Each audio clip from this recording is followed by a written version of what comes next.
سوچیں ذرا، کیا ہو جب ایک عظیم سلطنت کا بادشاہ ہی قیدی بن جائے اور اس کے اپنے بیٹے تخت کے لیے ایک دوسرے کی جان کے دشمن ہو جائیں؟ ایسی سلطنت کیسے بچ سکتی ہے؟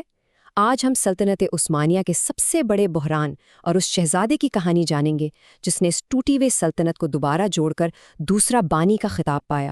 ذرا تصور کیجئے کہ ایک صدی کی محنت، فتوحات اور کامیابیاں صرف ایک دن کی لڑائی میں خاک میں مل جائیں۔ سلطنت عثمانیہ کے ساتھ بالکل یہی ہوا۔ ان کا طاقتور سلطان قیدی بنا لیا گیا اور اس کے بیٹے تخت کے لیے آپس میں لڑنے لگے۔ یہی وہ ڈرامائی منظر ہے جہاں سے ہماری آج کی کہانی شروع ہوتی ہے۔ تاریخ اس بحران کو عثمانی دور انتشار یا فترت دوری کہتی ہے۔ یہ صرف تخت کی لڑائی نہیں تھی، یہ تو سلطنت کے وجود کی جنگ تھی۔ سوچیں، پورے 11 سال تک کوئی ایک بادشاہ نہیں تھا، صرف بھائی بھائی کا دشمن بنا ہوا تھا اور سلطنت دھیرے دھیرے بکھر رہی تھی۔ تو سوال یہ ہے کہ آخر ایسا ہوا کیسے؟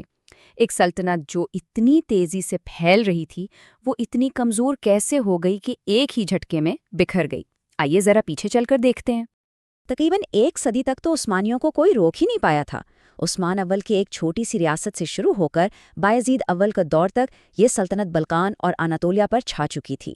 وہ ناقابل شکست لگتے تھے، لیکن پھر سال آیا 1402 اور سب کچھ بدل گیا۔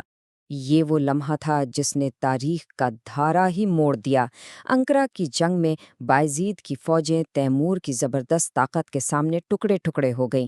سلطان کو میدان جنگ سے زنجیروں میں جکڑ کر لے جایا گیا اور سلطنت عثمانیہ اچانک ایک طرح سے یتیم ہو گئی۔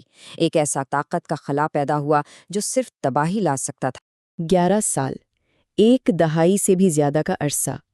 یہ وہ وقت تھا جب سلطنت کا کوئی والی وارث نہیں تھا۔ دشمن مضبوط ہو رہے تھے، بغاوتیں سر اٹھا رہی تھیں اور سلطنت اندر ہی اندر سے کھوکھلی ہو رہی تھی۔ یہ افراتفری کا وہ دور تھا جو سلطنت کو ہمیشہ کے لیے ختم بھی کر سکتا تھا۔ اور اس تباہی کی آگ کو بھڑکانے والے کوئی اور نہیں بلکہ سلطان بایزید کے اپنے بیٹے تھے۔ یہ بھائیوں کی وہ جنگ تھی جو سلطنت عثمانیہ کی تاریخ کا سب سے تاریک باب بننے والی تھی۔ اس جنگ کے میدان میں 4 بھائی آمنے سامنے تھے۔ سب سے بڑا سلیمان یورپی علاقوں پر قابض تھا۔ دوسرا عیسیٰ اناطولیہ کے اہم شہر برسا میں بیٹھا تھا۔ موسیٰ پہلے تو قیدی تھا، لیکن جلد ہی وہ بھی اس جنگ کا حصہ بن گیا۔ اور آخر میں تھا محمد، جس نے اناطولیہ کے ایک صوبے سے اپنی طاقت بنانی شروع کی۔ ہر ایک کے پاس اپنی فوج، اپنا علاقہ اور تخت پر اپنا دعویٰ تھا۔ لیکن آخر یہ بھائی ایک دوسرے کی جان کے دشمن کیوں بنے ہوئے تھے؟ وجہ تھی عثمانی روایت۔ دیکھیں، وہاں جانشینی کا کوئی صاف قانون نہیں تھا۔ ایسا نہیں تھا کہ بس سب سے بڑا بیٹا ہی بادشاہ بنے گا۔ اصول بڑا سیدھا اور ظالمانہ تھا۔ تخت اسی کا ہے جو آخر تک زندہ بچے۔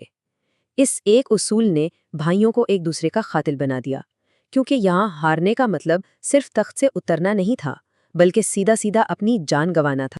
اس خونی کھیل کی پہلی چال محمد نے چلی۔ اس نے اناطولیہ کے دل یعنی برسا پر کنٹرول کے لیے اپنے بھائی عیسیٰ کو چیلنج کیا۔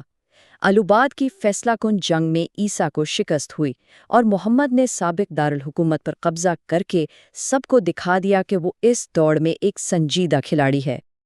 لیکن کھیل ابھی ختم نہیں ہوا تھا۔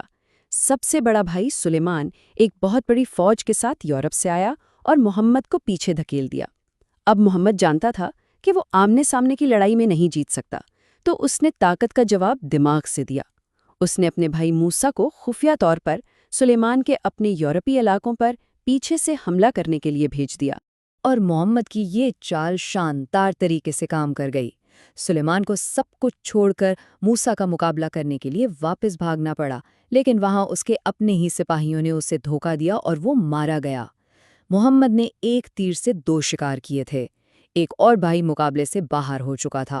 11 سال کے مسلسل جنگ کے بعد 4 میں سے صرف 2 بھائی باقی بچے تھے۔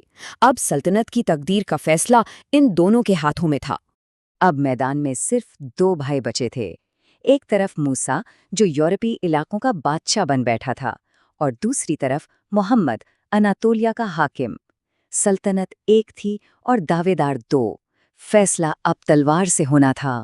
یہاں دونوں بھائیوں کی سوچ کا فرق صاف نظر آتا ہے۔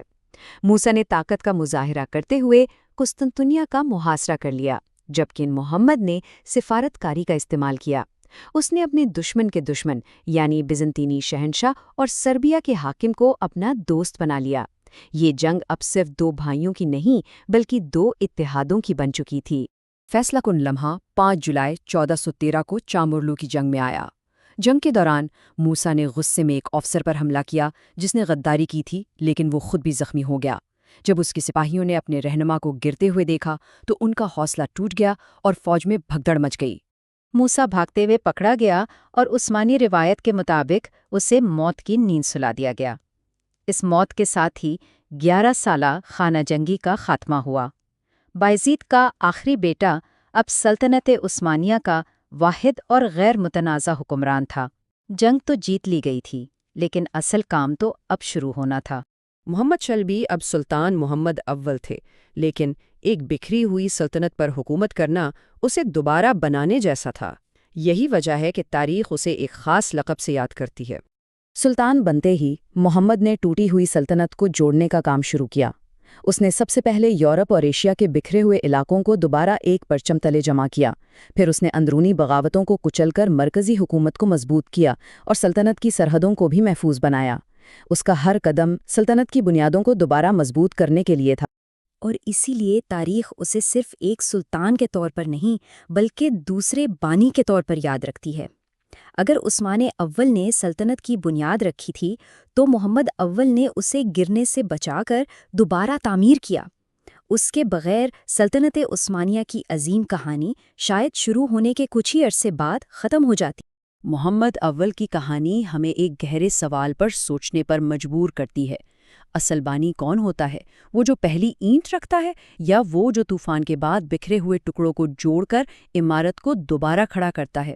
شاید تعمیر نو کا عمل بنیاد رکھنے سے کم اہم نہیں۔